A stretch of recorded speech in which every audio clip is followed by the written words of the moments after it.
vous studio. Eh ben, bonjour tout le monde, bonsoir tout le monde, merci d'être venu. Donc moi c'est Julien, je suis développeur front à Zenica et je dirais une de mes motivations dans le web, un truc qui me fait kiffer, c'est de faire des interfaces qui sortent un peu de l'ordinaire. Vous savez ce petit truc en plus qui fait que c'est pas juste que ça marche, mais en plus de ça c'est agréable à utiliser et il y a une expérience utilisateur qui sort un peu du lot. Bon, je dis pas que j'arrive à tous les coups, mais en tout cas c'est ce que j'essaye de faire. Et pour moi en fait ça passe en partie par les animations. C'est pour ça que je me suis intéressé à pas mal de techniques d'animation, j'ai exploré un petit peu ce qui est possible de faire sur le web, et je vous propose de vous montrer ça ce soir. Donc je précise technique d'animation en 2023 parce que je vais vous parler, tout ce dont je vais vous parler c'est supporté par tous les navigateurs depuis assez longtemps, donc c'est utilisable sans problème en production. Donc je ne vais pas vous parler des techniques modernes, ce qui vient de sortir, qui est un peu plus à la mode, un peu plus shiny, mais c'est moins supporté et donc pour moi c'est moins intéressant parce qu'on ne peut pas l'utiliser, enfin c'est pas utilisable par tout le monde. Je préfère vous prévenir, ça va être un petit peu dense parce que j'ai voulu vous montrer pas mal de choses, donc ça va aller un peu vite. Donc vous inquiétez pas si vous comprenez pas ou vous retenez pas tout ce que je vais vous raconter, c'est pas grave, c'est normal. L'idée c'est plutôt de vous montrer un certain nombre de techniques avec des exemples pour que vous, si un jour vous devez faire une animation, ben vous direz tiens j'ai déjà vu ça quelque part et peut-être vous saurez au moins par où commencer. Voilà, donc les slides et le code, tout le code est en ligne, donc il n'y a pas de problème pour ça, vous pouvez vous laisser porter et ça va être cool. Ok, avant de commencer, je vais faire une petite introduction pour que tout le monde soit à la même page. Déjà, pour commencer, pourquoi on fait des animations parce que c'est vrai, ça, peut-être pour certains, c'est pas forcément nécessaire, voire même c'est inutile, donc pourquoi est-ce qu'on passerait du temps à faire ça? Bon, moi, je vais pas vous dire que ça sert à rien, forcément. Je vais vous lister quelques raisons pour lesquelles je trouve que c'est intéressant. D'abord, ça peut faciliter la compréhension d'une interface.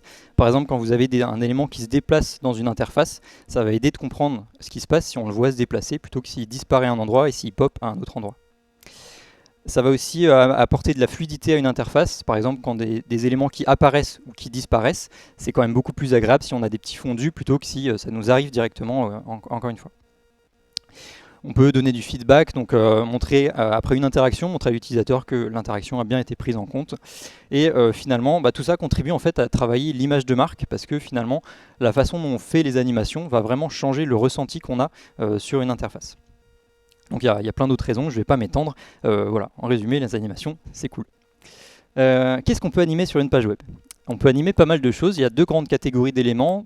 Premièrement, tout ce qui est tous les éléments du DOM, donc je veux dire par là tous les divs, les buttons, en fait à peu près tous les éléments HTML, y compris le body, on peut animer le body, c'est rarement une bonne idée. Et ensuite la deuxième catégorie c'est le canvas, donc le canvas c'est littéralement une page blanche dans laquelle on peut dessiner un peu tout ce qu'on veut, et donc on va pouvoir dessiner des animations.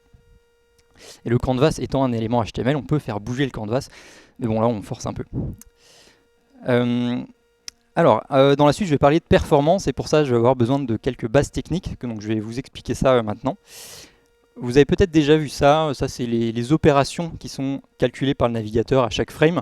Donc ça, c'est à chaque fois que le navigateur rafraîchit l'affichage, a priori 60 fois par seconde, il va calculer tout ça. Ces opérations, elles sont pour la plupart calculées sur le CPU. Plus précisément le thread principal, le main thread, c'est lui qui va faire tout ça. Et il n'y a que la dernière, le compositing, donc, qui est fait sur le GPU. Et le truc c'est que ce thread principal, donc c'est un seul thread, il ne peut pas faire plusieurs choses à la fois. Et non seulement il doit gérer la mise à jour de l'affichage 60 fois par seconde, mais en plus il doit gérer le code à nous, notre code JavaScript qu'on écrit. Et là donc je ne vais pas vous apprendre que nous, le DevFront, le code JavaScript, on aime bien ça, donc on en met beaucoup. Et le problème qui peut se passer, c'est que si on a vraiment trop de JavaScript, ça peut bloquer la mise à jour de l'affichage par le thread principal. Et ça, c'est un problème parce que pour des animations, ça va se traduire par des frames qu'on va perdre, donc les animations vont être saccadées. Du coup, le but ultime quand on fait des animations, c'est de faire des animations qui vont tourner uniquement sur le GPU, donc qui sont indépendantes du thread principal. Ça, c'est le but ultime, ça c'est plutôt cool, ça augmente nos chances de faire des animations qui sont fluides. Pour tester ça, pour vérifier qu'on animation tourne sur le GPU, j'ai fait cette petite arme de destruction massive qui en fait va tout simplement bloquer le main thread pendant 3 secondes. Donc ça c'est réalisé par un professionnel à ne pas reproduire chez vous. Si je clique là-dessus, je bloque le main thread et là on peut voir que globalement tout est frisé. Là c'est game over. On peut voir le bouton il reste en état actif et même le curseur de la souris il reste en état de petite main. Donc là tout ce que fait le thread principal c'est terminé. Donc le but, ça va être de faire des animations qui seront robustes, qui vont continuer à tourner même quand je bloque le main thread. Donc, je me suis fait des petits raccourcis pour la suite. Là, j'en ai un pour afficher ce bouton sur chaque slide et un autre pour bloquer le main thread avec un raccourci. Voilà, donc là, je suis pas mal outillé pour péter pas mal d'animations. Donc, on va pouvoir continuer. On va rentrer dans le vif du sujet. Donc attaquons avec la première partie, comment animer les éléments du DOM. Je vais commencer par les API natives, donc intégrées au navigateur. Et on va commencer par le plus simple. Transition CSS. Donc attention, simple, ça ne veut pas dire qu'on ne peut rien faire d'intéressant avec. J'y reviens dans quelques minutes. Donc pour chaque technique, j'ai essayé de vous donner un cas d'usage pour vous aider à trouver dans quel cas vous pouvez l'utiliser. Donc pour la transition, je me suis dit, en fait, c'est le passage d'un état A à un état B qui sont différents et selon le plus court chemin. Voilà. Bon, en fait, il y a un truc que j'ai appris en CSS, c'est qu'on sous-estime ce qu'on peut faire en CSS. Donc en fait, état A et B différents, pas forcément. Et puis il y a aussi des techniques pour décrire une courbe entre les deux états. Donc c'est pas forcément le plus court chemin. Du coup, c'est le passage d'un état A à un état B. C'est hyper vague, mais j'ai pas mieux. Un petit exemple de transition CSS. Donc là, j'ai un état initial qui est mon rectangle bleu à gauche. Si je clique dessus, j'ai mon état final, rectangle bleu, à droite. Donc on voit la transition entre les deux. Bon, c'est pas ma démo la plus impressionnante, mais au moins on voit ce qui se passe. Alors comment on fait ça? Il y a plusieurs mauvaises façons de bouger des éléments en CSS. Il y a une bonne façon de faire. La bonne façon, c'est avec la propriété transform. Propriété transform, on peut faire une translation ici sur l'axe X. Et pour voir le déplacement, pour déclencher la transition, j'ai la propriété transition sur laquelle je vais indiquer qu'est-ce qui va changer, en l'occurrence la transform, la durée, la courbe d'interpolation, et c'est comme ça que j'ai ma transition. Voilà, donc ça c'est la bonne façon de déplacer des éléments sur le web. Si j'utilise cette façon-là avec la propriété transform, ce qui se passe c'est que si je déplace un élément ici, tout ce qui se passe autour n'est pas impacté. Et c'est pour ça que c'est performant, c'est qu'en fait, d'un point de vue du layout, de la mise en page, c'est comme si l'élément vert il n'avait pas bougé. Et c'est pour ça que les autres ne bougent pas du tout. Si on fait comme ça, si je sors mon petit bouton et je bloque le main thread pendant la transition, on peut voir que la transition se termine. Donc là on a gagné, parce que s'il y a un truc qui bouge pendant que je bloque le main thread, ça veut dire forcément que ça tourne sur le GPU. Et donc là on a des bonnes chances que tout ça soit fluide dans la plupart des cas. Je vous ai parlé de la transition pour la rotation, c'est exactement pareil, c'est aussi la même propriété de transform et ça marche de la même façon. Quelques exemples d'utilisation, on va dire des cas réels de transition. Donc ici j'ai un menu hamburger, état initial on a les 3 traits, état final c'est la croix, on peut faire une transition entre les deux. Donc il y a énormément de transitions, hein, j'ai fait un exemple ici. Et là en fait ce qui se passe c'est qu'il y a plusieurs transitions, parce qu'il y a plusieurs éléments. Donc j'ai mis une transition sur chacun des 3 traits, et il y en a aussi une autre sur tout le conteneur là, que je fais bouger. Et en fait c'est là où ça devient intéressant, c'est quand on va cumuler, on va imbriquer plusieurs transitions, et ça fait des effets plus sympas. Et on peut aller encore plus loin, quand on a plusieurs transitions comme ça, ce qui est encore plus cool, c'est quand on les déclenche, mais pas tout à fait en même temps. Si je survole la carte là, alors il se passe beaucoup de choses, mais on peut voir d'une part le titre, il va se lever, ensuite on a le paragraphe, et ensuite on a les icônes. Et quand je sors de la carte, c'est en sens inverse, d'abord les icônes qui partent, ensuite le paragraphe, et ensuite le titre. Et ça fait un mouvement qui est un peu plus fluide, un peu plus organique, plus intéressant aussi que si on faisait tout en même temps. Donc ça s'appelle l'orchestration d'animation, c'est un truc encore super intéressant. Et ça se fait assez facilement en CSS, il suffit, j'ai envie de dire, de mettre des transitions, des paramètres de transition différents, déjà sur les différents éléments, et ensuite on peut mettre des paramètres différents selon le sens de la transition. Ici, j'ai sur le sélecteur over, j'ai une durée et un délai qui sont différents sur le sélecteur qui correspond à mon état initial. Et comme ça, on peut avoir des transitions différentes selon le sens. Un dernier petit exemple pour vous montrer qu'on peut faire des trucs cool avec des transitions CSS. Donc ça, c'est des transitions. Alors ça se complique un petit peu. Oui, il y a de la 3D, il y a de la perspective, mais dans l'idée, c'est un peu pareil. On a un état initial à gauche et état final à droite. On peut faire une transition entre les deux. Et du coup, vu que j'utilise aussi la propriété transform, c'est juste des rotations, ça. Juste. Si je bloque le main thread pendant la transition, ça se termine sans problème. Parce que c'est toujours pareil, hein, c'est une transformation avec une transition. Vous voyez qu'on peut déjà faire des trucs cool avec cette première technique. Mais on va continuer parce qu'il y a du pain sur la planche, donc on passe à l'animation CSS. Deuxième technique, donc celle-là on va l'utiliser quand on a une animation avec au moins 2 états, qui peut être déclenché immédiatement, ou qu'on peut déclencher manuellement, et qui peut ne jamais se terminer. Encore une fois, c'est un peu vague, mais en fait, il y a plein de cas d'usage à l'animation CSS. Un exemple d'utilisation, donc là vous voyez, je ne l'ai pas déclenché, il se déclenche immédiatement, et c'est un va-et-vient infini entre les deux états. Et toujours pareil, si j'utilise la propriété transform, et ben, si je bloque le main thread, l'animation continue. Donc, encore une fois, toujours la même propriété pour déplacer des éléments. Donc comment on fait ça? Ici, je vais en CSS, je vais définir des keyframes. Mince, pas ça. Je vais définir des keyframes, donc j'en ai deux. 0% c'est l'état initial, translation à gauche. 100% l'état final, translation à droite. Et ensuite, dans mon sélecteur, je déclare mon animation avec la durée et plein de paramètres. On peut utiliser from et tout à la place de 0% et 100%, c'est pareil si on préfère. Un autre exemple d'utilisation, tout ce qui est fade in. Donc là, c'est un peu subtil. Si vous regardez bien, les 4 rectangles, ils apparaissent mais les uns à la suite des autres. Je vous le remets. Vous voyez, donc on a cet effet des fade in sur les 4 rectangles. Donc ça ressemble beaucoup l'implémentation. Cette fois, j'ai une keyframe qui est l'état initial, donc opacité 0 et une petite translation vers le bas. Il n'y a pas d'état final parce que c'est l'état par défaut de l'élément qui va être opacité 1 et pas de translation. Donc il n'y a pas besoin de mettre l'état final. Et l'utilisation, c'est pareil, je déclare l'animation ici. La petite nouveauté, c'est le délai ici que j'utilise une variable CSS pour avoir l'index. Donc ça, je le mets en style inline sur l'élément. Quand on itère sur les éléments pour faire le rendu, il suffit de mettre une variable CSS. Donc encore une fois, vous voyez, ça se fait assez simplement. Le fade-in, ça peut être utilisé sur tout ce qui va arriver à l'écran. Donc là, par exemple, un petit menu déroulant. Très facilement, je peux mettre une animation de fade-in sur le menu ici. On peut noter qu'il n'y a pas de fade-out, parce que pour le coup, on ne peut pas faire du fade-out, enfin quand on supprime un élément du DOM, on ne peut pas faire un fade-out juste avec du CSS. C'est pour ça que souvent sur les sites, bon, souvent il n'y a pas d'animation, mais des fois il y a un fade-in et pas de fade-out, parce que c'est compliqué. Je vous montrerai tout à l'heure comment on peut faire un fade-out. Autre cas d'usage des animations, tout ce qui est loader, donc là un loader, une animation infinie. Donc là on peut voir au passage qu'on peut faire des loaders qui sont pas des trucs qui tournent, on peut faire beaucoup de choses.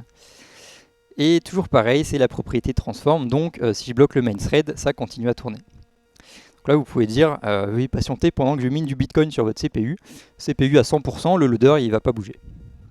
Faites pas ça s'il vous plaît. Ensuite, animation, tout ce qui est skeleton loader, donc là c'est pareil, ça bouge pas, c'est le background qu'on va animer. Et puis pour finir, on peut animer des SVG, parce qu'en fait à l'intérieur d'un SVG, on peut mettre des sélecteurs CSS, et on peut mettre du CSS sur les éléments dans un SVG. Donc on peut les animer, parce que pourquoi pas. Donc là c'est une démo de Mandy sur CodePen, et en fait quand on regarde, c'est pas... Je vais mettre des guillemets encore, c'est pas si compliqué comme animation parce que si on regarde, c'est juste des translations vers la droite. Et un petit mouvement de va-et-vient sur le van, mais l'animation en elle-même n'est pas très compliquée. Il faut juste se motiver un peu pour mettre des animations sur tous les éléments, mais sinon ça se fait pas mal. Ok, technique suivante, Web Animation API. Donc là on a fini avec le CSS, on passe côté JavaScript. Donc la Web Animation API, son cas d'utilisation, ça ressemble beaucoup à la transition et l'animation CSS, sauf que là, on va pouvoir contrôler plus finement en JavaScript. Donc en fait, la Web Animation API, c'est une API native, je suis toujours sur le natif là. C'est une API qui est intégrée au navigateur et qui nous donne accès en JavaScript au moteur d'animation du navigateur. C'est le même que celui qui gère les transitions et les animations CSS. Du coup, on y a accès. Donc l'idée, c'est que c'est déjà dans le navigateur, donc il n'y a pas besoin de réinventer la roue, on peut l'utiliser directement. Un exemple d'utilisation qui doit vous rappeler étrangement celui de l'animation CSS parce que c'est la même chose. Je vous ai dit, les cas d'usage sont similaires. Et du coup, toujours pareil, si je bloque le main thread, ça continue. Parce que c'est comme une animation CSS, sauf qu'on l'a déclenché, on l'a défini en JavaScript.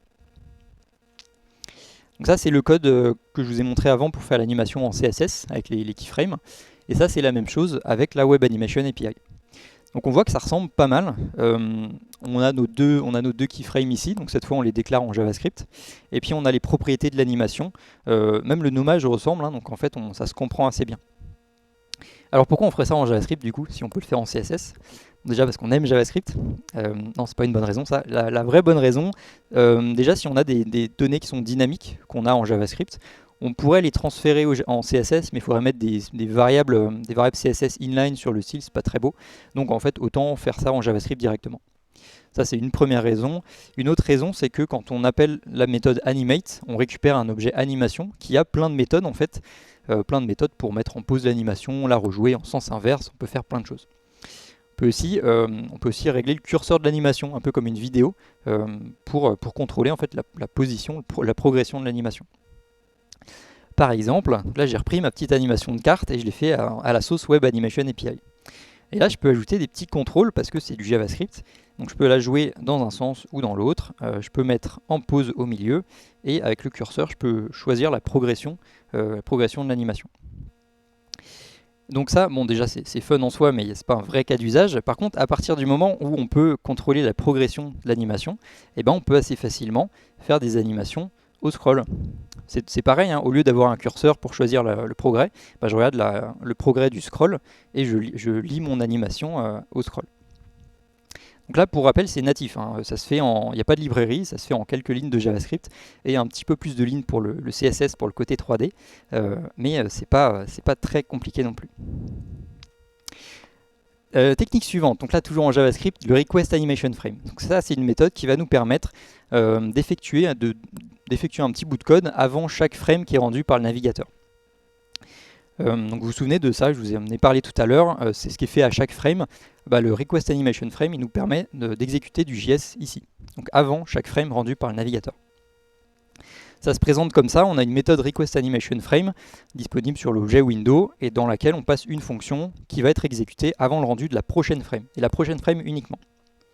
Par contre, on peut assez facilement faire une fonction qui va s'appeler elle-même dans un Request Animation Frame, et du coup on fait une boucle qui va être appelée à chaque frame.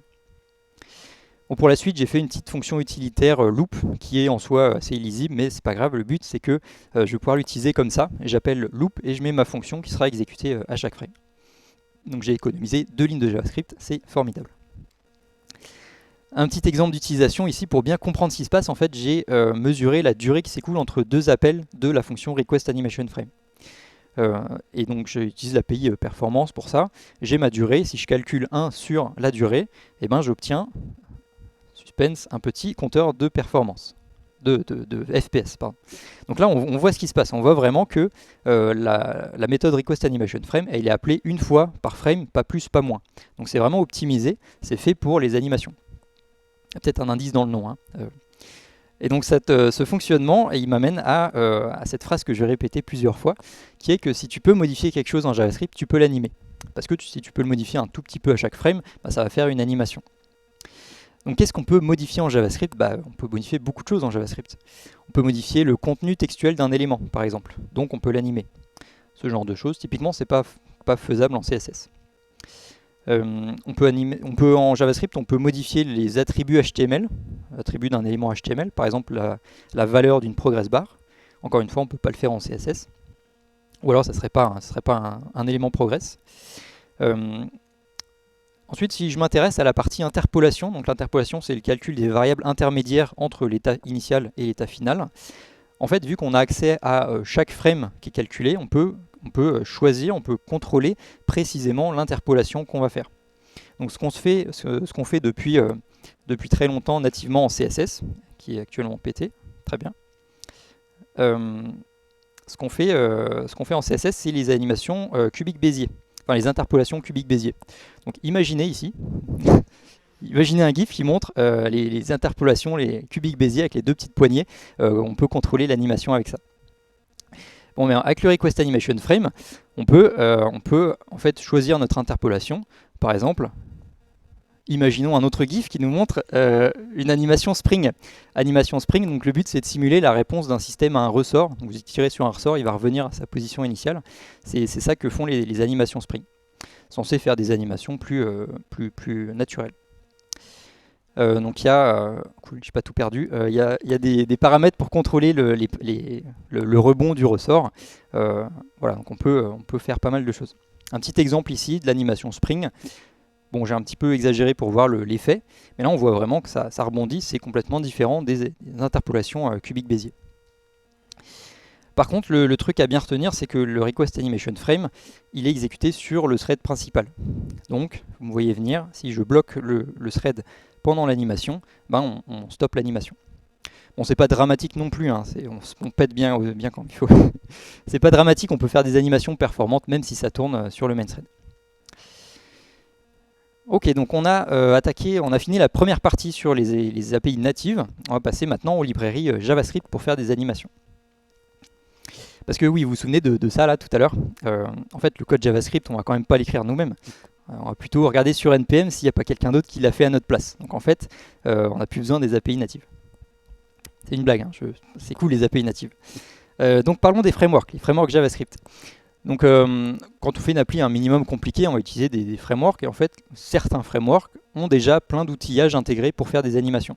Donc avant d'importer plein de choses, on va s'intéresser à ce qui est fourni dans le framework. Si on commence par Vue, dans Vue, il y a deux composants qui sont intégrés pour faire des animations. Il y a le composant Transition. Celui-là, on va le mettre autour d'un élément qui va apparaître ou disparaître. Et on va pouvoir animer l'apparition ou la disparition d'un élément. Par exemple, notre menu déroulant. Si je mets le composant Transition autour, j'ai le fade in, mais comme tout à l'heure en CSS, mais surtout, j'ai le fameux fade out, qui est compliqué à faire nativement. Et là, ça paraît pas beaucoup, mais ça change quand même pas mal. Si on a une petite modale qui pop, ou alors qu'avec un fade in, fade out, c'est quand même beaucoup plus intéressant comme ça. Et c'est pas compliqué avec les API des frameworks. L'autre composant de Vue, c'est le transition group. Celui-là, on le met autour d'un ensemble d'éléments qu'on va vouloir animer. Donc par exemple, ici, j'ai une sorte de galerie. Et donc, avec le transition group, si j'ajoute des éléments, on va voir ces petites animations comme ça. Vous voyez, c'est quand même beaucoup plus intéressant que si c'était immédiat. Donc là, en termes de performance, on pourrait se dire, c'est pas dingue parce qu'il se passe beaucoup de choses là. Il y a beaucoup d'éléments qui se déplacent. Mais en fait, si je bloque le main thread pendant l'animation, on peut voir qu'elle se termine. Ça, c'est intéressant. Ça veut dire, encore une fois, que ça tourne sur le GPU. Donc ça vient de la méthode qui est utilisée par la technique qui est utilisée par le transition group, qui s'appelle Flip, que j'ai malheureusement pas le temps de vous présenter, mais ça permet de faire des animations qui sont à la fois fluides comme ça et performantes. Ok, côté React, qu'est-ce qui est intégré dans React? Ça va aller plus vite parce que, à ma connaissance, il n'y a rien inclus dans le framework. Framework qui est techniquement une librairie, et c'est là la petite subtilité, c'est que les librairies, elles sont pas censées faire trop de choses. Donc en fait, ça suit la philosophie de React, qui est faites-le vous-même. Trouvez autre chose qui le fait pour vous. Vous inquiétez pas, je parlerai de librairie juste après. Côté Svelte est pas mal outillé pour faire des animations, un peu comme Vue en fait. Il y a les interpolations Spring, il y a les transitions, Flip comme dans Vue en fait, donc pas mal de choses. Bon point pour Svelte. Et côté Angular, il y a un module d'animation qui est intégré à Angular, qui a le mérite d'exister. Et c'est déjà pas mal. En vrai, je ne peux pas vous en dire plus parce que je ne l'ai pas utilisé. Si ça ne suffit pas, si ce qui est intégré dans le framework ne suffit pas, on va s'intéresser aux librairies JavaScript, librairies d'animation. Je vais commencer par React, du coup. React, alors il faut reconnaître qu'ils ont une des meilleures librairies d'animation qui s'appelle Framer Motion. Donc ça, c'est une librairie qui est spécifique pour React. Elle se présente sous la forme de composants, de hooks, donc il y a plein de choses. Là, on a un composant Animate Presence qui ressemble au composant Transition de Vue, dans le sens où à l'intérieur, on met un truc qui va apparaître ou disparaître. Et pareil, on peut faire un fade in, fade out. Et finalement, Framer Motion supporte à peu près tout ce dont je vous ai parlé jusqu'à maintenant. Donc c'est vraiment une librairie très complète pour React, qui pèse son poids, qui n'est pas toute légère, mais après, vu tout ce que ça fait, c'est pas aberrant non plus. Donc c'est quand même très intéressant comme librairie. Côté Vue, on a VueUseMotion, qui est un petit peu je ne vais pas dire l'équivalent, c'est un peu plus restreint, mais la boîte à outils pour Vue. Donc là, pareil, on a plein de directives, des composants, etc. pour faire des animations. Et quand on combine VueUseMotion avec ce qui est déjà inclus dans Vue, pareil, on a accès à pas mal de techniques. Du coup, VueUse, c'est un peu plus léger, mais forcément, il y a moins de choses aussi, donc c'est cohérent. Ensuite, si ça suffit toujours pas, on a d'autres librairies qui sont cette fois pas spécifiques à un framework, c'est des librairies Vanilla.js, donc on peut utiliser avec n'importe quel framework ou sans framework du tout. Donc là, je suis obligé de citer GZAP. GZAP, c'est la librairie de référence qui est un petit peu ancienne, donc il y a énormément de features. Elle pèse son poids aussi, elle n'est pas toute légère, donc c'est pour ça que je la recommanderais pas forcément, surtout qu'il y a des alternatives en fait. Par exemple, il y a Anime.js qui est un peu plus légère, 7 kg. Et puis il y a la petite dernière, Motion One. Celle-là, c'est en fait une petite surcouche à la Web Animation API. L'idée, c'est encore une fois de dire il y a déjà un moteur d'animation dans les navigateurs, donc il n'y a pas besoin de réinventer la roue, de refaire des librairies. Donc Motion One, c'est juste une petite surcouche pour améliorer l'expérience utilisateur avec la Web Animation API. Et du coup, elle est super légère, moins de 4 kg, donc je trouve que c'est une option très intéressante. Et donc là, apparemment, je ne suis pas le seul à l'aimer. Je ne sais pas si c'est passé en janvier 2023, là. Mais tout en bas, on a Motion One. Le nombre de téléchargements a explosé. Donc peut-être un jour, ça sera le nouveau GZAP. Quelques exemples d'utilisation des librairies. Alors, elles peuvent toutes faire à peu près les mêmes choses. Je vous montre certains exemples en ciblant une librairie, mais on peut le faire avec les autres. Donc là, on a une animation avec des keyframes. Donc on déroule l'animation keyframe par keyframe. On a aussi tout ce qui est échelonnement ou stagger en anglais. Donc ça, on anime les éléments les uns à la suite des autres. Comme par exemple un truc comme ça. Bon, ça, je vous ai montré comment le faire en CSS. Donc il n'y a pas forcément de librairie pour ça. Pas forcément besoin. Par contre, un truc qui est plus chaud à faire en CSS, c'est la même chose sur des grilles.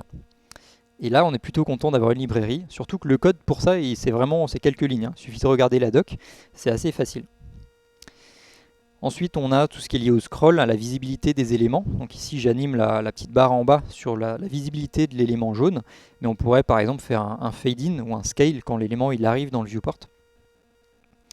Et enfin, tout ce qui est lié au SVG. Donc on peut par exemple dessiner des SVG, faire du morphing quand on déforme les SVG. Donc pas mal de possibilités. Et du coup, toutes ces librairies, elles supportent à peu près les mêmes fonctionnalités. Il y a des restrictions pour certaines. Donc il faut avouer quand même que GZAP reste la plus complète, c'est aussi la plus ancienne, et c'est aussi la plus lourde, donc là ça va être un compromis à faire entre les fonctionnalités et le poids que vous acceptez. Donc je trouve que Motion One s'en sort quand même pas mal compte tenu du poids que ça fait. Un petit retour sur les animations SVG, donc je vous ai montré tout à l'heure, on peut les animer en CSS, on peut aussi les animer avec GZAP. Par contre dans les deux cas, en fait, on va écrire du code pour faire les animations. Et on a dit qu'il faut se motiver un petit peu pour cibler tous les éléments du SVG. Donc il y a une autre solution pour industrialiser un petit peu mieux tout ça, qui s'appelle Lottie Files, ou Lottie, j'ai jamais compris. Donc Lottie, l'idée c'est, en fait on va designer l'animation dans un logiciel qui est fait pour ça, en l'occurrence After Effects. Ensuite on exporte l'animation dans un fichier .lottie, et après on importe l'animation, le fichier, dans le code. Donc ici côté web, on a un web component dans lequel on met le fichier, et ça nous fait un SVG animé tout comme il faut. Donc c'est pas mal, c'est pratique. Un malus quand même, je dirais, c'est que ça pèse une tonne. Je sais pas pourquoi c'est aussi lourd, mais plus de 100 kg, il faut que ça vaille le coup, quoi. Il faut une bonne grosse animation pour rentabiliser. Par contre, c'est vrai qu'on peut avoir des animations qui sont assez intéressantes, comme celle-là par exemple. Bon, là, je vais juste faire un petit détour dans mes DevTools pour voir les performances. Donc là, je suis sur Chromium. Si je fais Command-Shift-P Monitor, en fait on a un petit moniteur de performance et je peux voir l'utilisation du CPU dans ma DevTools. Et là on voit que je suis autour de 30% d'usage CPU pour rendre ce SVG animé. 30% sur un M1 Pro, donc je pense que sur un vieux téléphone ça doit chauffer un peu. Parce qu'il ne faut pas oublier que là c'est un SVG, donc tout ce qui bouge à l'intérieur c'est un petit élément qui va être animé à chaque frame en JavaScript. Donc ça fait quand même bosser pas mal le CPU. Donc là on arrive un petit peu aux limites du DOM en fait et de ce qu'on peut faire avec des SVG. Donc si on veut aller plus loin, on va utiliser l'autre catégorie, l'autre support d'animation qui va être le canvas. Petite pause, petit entracte, est-ce que vous êtes toujours vivant? Bon ça va un petit peu vite, ok. Vous êtes encore là. Bon j'espère que ça va parce que c'est pas fini. Donc on attaque maintenant la dernière partie vers l'infini et l'au-delà avec les animations de canvas. Je vais commencer avec le Canvas 2D. Donc l'usage du Canvas 2D, ça va être justement des animations qui sont un peu trop complexes pour ce qu'on peut faire dans le DOM, donc trop complexes pour les SVG. Voilà, c'est un petit cran au-dessus. L'utilisation, ça va être comme ça. Donc bien sûr, on a besoin d'un canvas HTML. Et ensuite, on va en JavaScript, on récupère ce canvas, on récupère le contexte 2D. Et ensuite, on a accès à l'API Canvas 2D. On peut dessiner un peu tout ce qu'on veut sur le canvas. Donc il y a plein de primitives, c'est un peu comme un SVG, on peut dessiner plein de choses dans notre canvas. Donc on peut faire des trucs qui ressemblent à ça, des petites interfaces. Donc là c'est pas mal, c'est sympa. Il manque un truc, il manque que ça bouge pas quand même. On parle d'animation. Donc comment on anime un canvas? Peut-être vous avez déjà une idée parce que je vous l'ai dit tout à l'heure. Je vous ai dit, si tu peux le modifier en JavaScript, tu peux l'animer. Et là, c'est une API JavaScript, hein, le canvas, on choisit, on règle tous les éléments en JavaScript. Donc on peut les contrôler, donc on peut les animer. Du coup, je vais sortir mon meilleur request animation frame, ou plutôt la petite fonction loop que j'ai faite tout à l'heure. Et à chaque frame rendu par le navigateur, je vais récupérer l'heure courante et je vais l'utiliser pour animer mes éléments. Et donc avec ça, eh ben, je peux faire une petite animation. Bon, ça reste modeste, mais on pourrait imaginer mettre des listeners sur le clavier ou la souris pour faire un petit jeu vidéo. Bon, pour rappel, par contre, tout ce qui est à base de request animation frame, c'est bloquant pour le main thread. Donc voilà, c'est pas rédhibitoire non plus, faut juste pas l'oublier. Et effectivement, avec ça, on a déjà accès à pas mal de choses intéressantes. Tout ce qui est à base d'affichage de cartes ou des graphiques. On peut aussi commencer à faire des petits jeux vidéo. On peut mettre de la simulation physique aussi, parce que pourquoi pas, on est en JavaScript, on peut tout faire. Il y a là, je sais pas ce que c'est ça, de réalité augmentée, des trucs super intéressants. Bon, par contre, pour faire ça, on va utiliser des librairies, parce que c'est un peu fastidieux de manipuler des primitives dans un canvas. Je vous cite quelques librairies, mais je ne les ai pas utilisées, c'est juste pour référence. Donc il y a Fabric.js, qui a l'air d'être librairie généraliste pour le canvas, qui est assez lourde, donc il faut voir si c'est vraiment nécessaire. Ensuite, on a Matter.js, celle-là, elle a l'air cool, c'est pour faire de la simulation physique et c'est pas très lourd, donc peut-être intéressant. Et puis une petite dernière qui a aussi sauté, c'est ballot, elle était sympa l'animation. Donc Rive, c'est un truc plus récent, assez populaire. En fait, l'idée c'est qu'on a un éditeur. Dans Rive, on peut faire un éditeur un peu comme Lottie. On va créer nos animations dans l'éditeur, ensuite on les exporte dans un fichier .rive et ensuite on peut les importer dans le code. Donc on peut faire des animations sympas, des animations interactives aussi, contrairement à Lottie. Et en plus de ça, ça a l'air d'être pas trop lourd, donc vraiment c'est une solution qui a l'air intéressante. Un petit point sur la performance du canvas 2D. Donc ici j'ai un exemple qui est fait par Julien Garnier sur CodePen. En fait quand je clique, je vais déclencher des petits confettis, feux d'artifice comme ça. Si je reprends mon petit moniteur de performance, donc là je suis autour de 20%. Si je bourrine un petit peu, c'est pas trop mal, ok, plus de 30%. Bon, dans les tests j'arrivais à 50-60% des fois. Donc en fait, voilà, faut pas oublier que c'est encore le CPU qui travaille. Ici, chaque cercle en fait c'est calculé par le CPU. Donc effectivement, si on veut faire des choses vraiment complexes, on va commencer à en demander un peu trop au CPU. Donc si on veut aller encore plus loin, l'étape d'encore après, on va utiliser la dernière API dont je vais vous parler, qui est le Canvas WebGL. Donc le Canvas WebGL, l'utilisation, l'infini et l'au-delà, c'est maintenant. Là clairement, le cas d'usage, c'est mettre des paillettes dans les yeux de vos utilisateurs. Donc là, il n'y a plus de limite.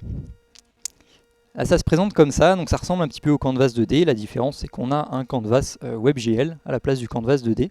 Et ensuite j'ai planqué le code parce qu'il fait un peu peur. Donc tout ça, c'est le code qui est nécessaire pour dessiner le carré qui est à droite. À la base, c'était un exemple pour faire un triangle. J'ai mis du temps à comprendre comment faire un carré, je peux vous le dire. Donc vraiment, c'est une API, c'est pas simple. C'est pas simple. Donc en fait, on va passer directement par la case librairie JavaScript. Et la librairie JavaScript à laquelle on pense quand on parle de WebGL, c'est Three.js. Donc effectivement, celle-là, c'est la librairie qui est utilisée sur tous les sites qui utilisent intensivement WebGL. Les sites de l'année et compagnie, c'est très souvent du Three.js. C'est une librairie qui n'est pas toute légère, 150 kg, c'est assez lourd, mais après, vu ce qu'on peut faire avec, on va dire que c'est un investissement. On peut faire des animations, des expériences qui vont vraiment sortir du lot. Le code avec Three.js, ça ressemble à ça. Donc là, c'est un peu plus lisible, c'est pas non plus hyper simple, mais au moins on comprend ce qui se passe. On manipule des objets, on manipule un cube, une caméra. Donc au moins, on a une vague idée de ce qui se passe là-dedans. On peut voir un truc intéressant, tiens, on peut modifier la position d'un objet en CSS, en JavaScript. Donc là, vous me voyez venir, si tu peux le modifier, tu peux l'animer, etc. Donc là, on peut, encore une fois, animer la position d'un élément, d'un objet dans Three.js avec soit un Request Animation Frame. On peut aussi utiliser une librairie d'animation, parce que les librairies d'animation permettent d'animer en fait des objets, des variables. Donc on peut l'utiliser pour bouger un objet. Donc là, j'ai pris un exemple avec gzap parce que c'est un peu le combo gagnant. Gzap Three.js, c'est ce qui est utilisé sur tous les sites en WebGL. Donc ça, c'est la première façon d'animer des éléments dans Three.js, c'est avec des keyframes. Donc en fait, comme ce qu'on fait avec les éléments HTML, on met des keyframes sur nos objets 3D, on peut les animer comme ça. La deuxième façon d'animer des éléments en Three.js, c'est les animations. C'est pas dans ce sens-là. Les animations par squelette. Donc là, l'idée, c'est qu'on a notre modèle, on va l'animer dans un logiciel de 3D qui est fait pour ça, comme par exemple Blender. On fait notre animation, ensuite on l'exporte dans un fichier GLTF par exemple, et on l'importe dans notre page web pour jouer l'animation.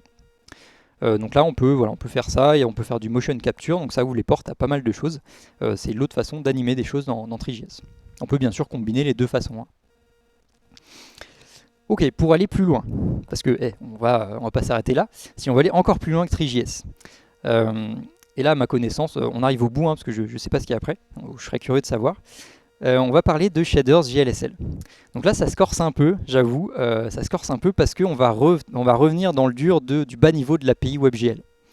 C'est pour ça que c'est plus compliqué, mais par contre, c'est avec ça qu'on aura les animations les plus impressionnantes. Donc, je vous en parle, je vais essayer de vous vulgariser ça ce soir. Donc c'est quoi un shader JLSL? Je vous ai parlé pas mal du GPU. Le GPU, vous savez sûrement qu'à la base, c'était fait pour traiter des images. Et dans une image, en fait, il y a énormément de données. On ne s'en rend pas forcément compte, mais il y a des millions de pixels, ça fait beaucoup de chiffres. Et pour traiter tout ça en temps réel, les GPU, ils vont traiter tout ça en parallèle. Donc ils ont énormément de cœurs, des milliers de cœurs. Et sur en fait, les petits programmes qui sont exécutés sur chacun de ces cœurs du GPU, ce sont les shaders JLSL. Donc un shader, c'est un petit programme qui est exécuté en parallèle sur le GPU. Dans WebGL, il y a deux types de shaders. Le premier, c'est le vertex shader. Celui-là, il s'occupe de la géométrie de notre scène. Donc un shader va être capable de modifier la position d'un point de la géométrie. Donc soit les quatre coins d'un rectangle si on est en 2D, soit tous les sommets d'un objet si on est en 3D. Le shader va être capable de déplacer toute cette géométrie. Ça se présente comme ça, ça c'est le code d'un shader, donc c'est un autre langage, GLSL, bon voilà. Donc c'est un petit programme, il va prendre en paramètre la position initiale d'un point, et il va envoyer la position finale de ce même point. Donc, éventuellement, il peut le déplacer. Et ce programme, il peut prendre en paramètre d'autres paramètres, tout ce qu'on veut en fait, parce qu'on peut lui passer en JavaScript. Donc on peut le contrôler en JavaScript, donc on peut l'animer. Donc ici par exemple, on lui passe le temps au vertex shader, ce qui va permettre de faire des animations. Un exemple d'utilisation ici, ça va être tout ce qui est déformation d'objets. Donc là, à la base, j'ai une sphère, mais qui est déformée par un vertex shader. Un autre exemple d'utilisation, tout ce qui est à base de particules. Tiens, ça rendait mieux avant. Donc, tout ce qui est à base de particules, là, on voit mieux ce qui se passe parce qu'un vertex shader, en fait, il va modifier, il va déplacer des points. Et là, on les voit, les points. Donc, on comprend mieux ce qui se passe, on peut mieux débugger. Donc, tout ce qui est à base de particules, ça se fait très bien avec les vertex shaders. En termes de performance, on peut y aller. Là, je ne sais pas combien il y a de points, mais on peut en mettre facilement des dizaines de milliers ou des centaines de milliers de points. Il n'y a pas de problème. Le deuxième type de shader en WebGL, c'est le pixel shader, qu'on appelle aussi fragment shader. Donc lui, il arrive après le premier. Une fois qu'on a la position des points de la géométrie, on va les relier pour faire des faces. Et chaque pixel de chaque face va être calculé par le pixel shader. Donc là, on a accès au programme qui renvoie la couleur de chaque pixel qu'on voit à l'écran. C'est quand même assez balèze, et là on arrive au stade où il n'y a plus trop de limites, parce que on maîtrise chaque pixel, donc on peut faire un peu ce qu'on veut. Donc le code il ressemble un petit peu au vertex shader, sauf que là il prend en paramètre la coordonnée du pixel, et il renvoie la couleur du pixel. Et pareil, on peut lui donner en paramètre tout ce qu'on veut, le temps ou d'autres paramètres. Un exemple d'utilisation, ça va être par exemple faire des gradients animés. Donc là on peut faire des gradients qui ne sont pas faisables en CSS avec un fragment shader. On peut aussi, en fait, pour aller plus loin, on peut faire à peu près ce qu'on veut parce qu'on a accès à la coordonnée du pixel. Donc avec des calculs plus ou moins compliqués, on peut dessiner des formes géométriques ou des courbes ou même en fait des objets 3D avec la méthode du ray tracing ou lancer de rayons. Donc là, c'est encore un autre niveau, mais c'est vrai qu'on peut dessiner ces choses-là. Là, il n'y a pas de géométrie pour le cube. En fait, la géométrie, c'est un rectangle. Donc chaque pixel est calculé tel qu'on voit un cube qui tourne. Donc c'est la même chose qui est fait dans le ray tracing pour les films d'animation, ce genre de choses. Sauf que c'est en offline, c'est pas en temps réel comme ça, mais c'est la même technologie. Donc là, vous imaginez bien, quand vous combinez tout ce que je vous ai montré sur les fragment shaders, vertex shaders, et voilà, il n'y a plus trop de limites, on peut aller très loin.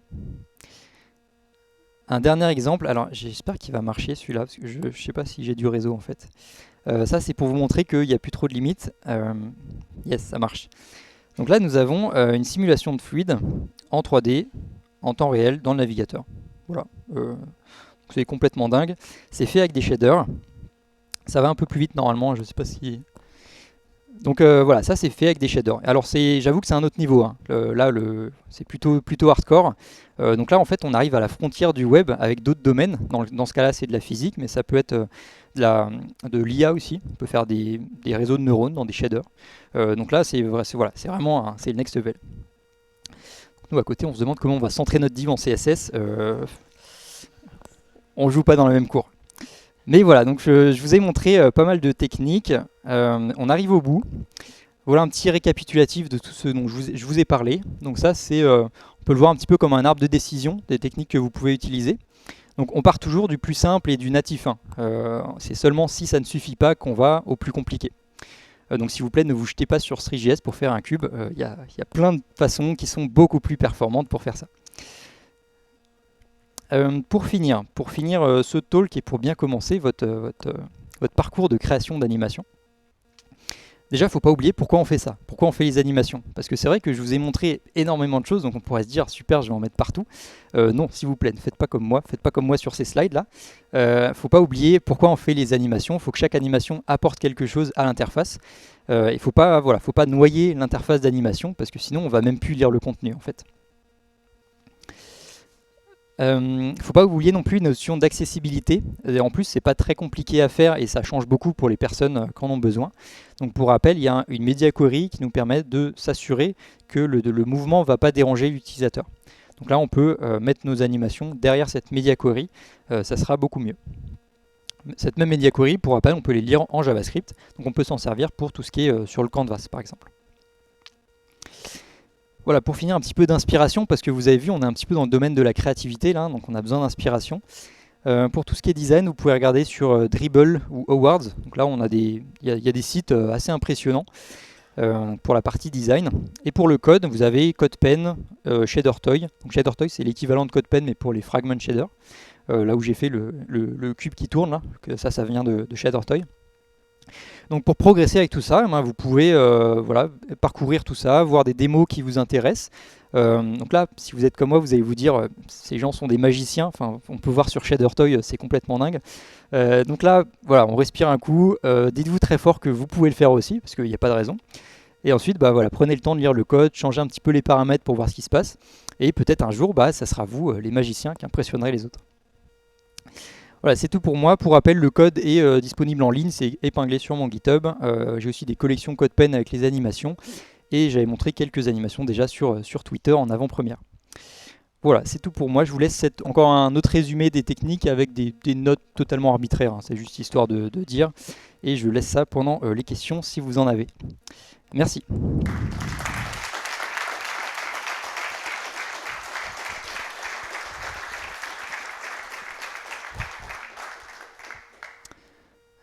Je suis trop en avance. On a plein de temps pour les questions. Ouais, il y a besoin du micro ou on s'en fout? Sinon on les entend pas dans Ok. Ou je peux répéter si c'est... Bon merci, je sais pas si du coup on m'entend, si c'est bon.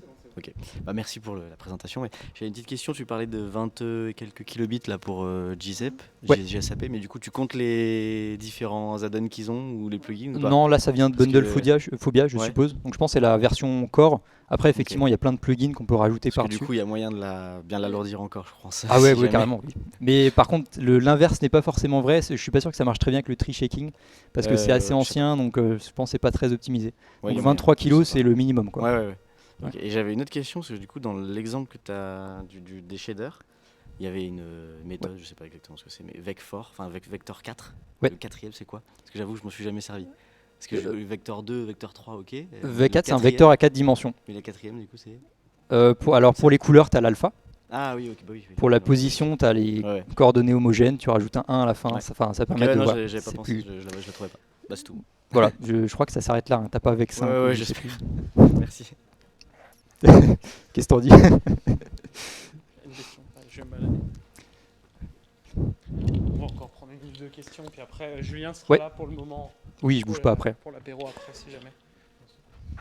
Ça marche ça? Ouais. Ok.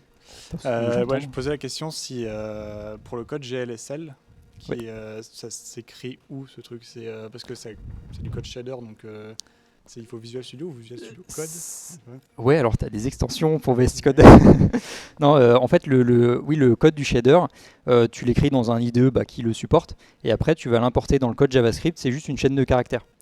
Donc avec Vite, par exemple, c'est un raw loader, tu charges ça en chaîne de caractères et tu mets ça dans ton code WebGL. Donc après, effectivement, il faut juste trouver l'IDE qui supporte, mais il n'y a pas besoin de tooling supplémentaire, quoi. Ah, ok, d'accord. Donc c'est pas du code, Ouais. c'est pas du tout du code web.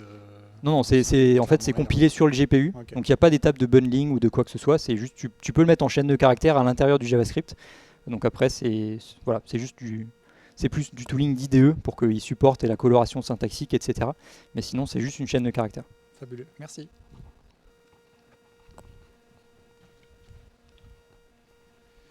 Et bonjour, merci pour cette belle présentation. J'aurais une petite question par rapport aux animations que tu nous as montrées, les shaders GLSL, pardon. Ouais. Est-ce que tu aurais connaissance d'outils d'animation 3D qui permettraient de faire d'abord un travail préalable dessus et qui te traduirait tout près à l'emploi pour la partie JS après? J'ai pas connaissance d'outils qui te génèrent du code GLSL. Comme je disais, tu peux faire tes animations dans un logiciel de 3D. Ça va t'exporter un fichier qui contient l'animation, mais je pense pas, c'est pas du code GLSL, quoi. Ok. Donc il y a des utilitaires, des genres de loadage, si tu veux, avec des fonctions pour faire des rotations, ce genre de choses. Parce qu'il n'y a pas beaucoup de choses qui sont incluses dans le langage GLSL. Donc il y a des petites fonctions que tu peux soit copier-coller, soit importer. Mais de trucs qui te génèrent du code GLSL, je connais pas, non. Ok, ça marche. Donc, ouais, faut se retrousser un peu les manches. Ouais. T'as pas montré la planète Terre que t'as fait Sur Twitter, vous pouvez voir une petite planète que j'ai faite avec un shader. Bon, il n'y a plus de questions. Plus de questions Ah, si. Dernière question. Et après, Jonathan, je te laisserai bien te setup. Oui, merci pour la présentation. Moi, c'est une question pour savoir, après la Next Step, est-ce que tu as déjà entendu parler du WebGPU? Ouais, donc WebGPU, c'est le successeur de WebGL. Oui. Ça ressemble un peu, il y a aussi des shaders, c'est pas la même syntaxe, je sais plus comment ça s'appelle, WGSL, un truc comme ça, enfin, c'est encore une autre syntaxe, mais c'est dans la continuité de ce que je vous ai montré. Donc ça s'applique encore, c'est une extension. WebGPU, c'est une extension. Il y a d'autres types de shaders, là je vous ai dit, il y a 2 types de shaders. Dans WebGPU, il y en a d'autres encore. Donc voilà, c'est un peu la suite, c'est pas supporté par tous les navigateurs, je crois que c'est que Chromium pour l'instant. Oui, c'est vrai que c'est encore... Mais ouais, ça promet, hein, vu qu'on peut faire des trucs ouf en WebGL, donc WebGPU, je pense que ça va charbonner. Bon, Ouais. Reste à attendre les nouvelles fonctionnalités. Prochain talk. Merci encore à Julien.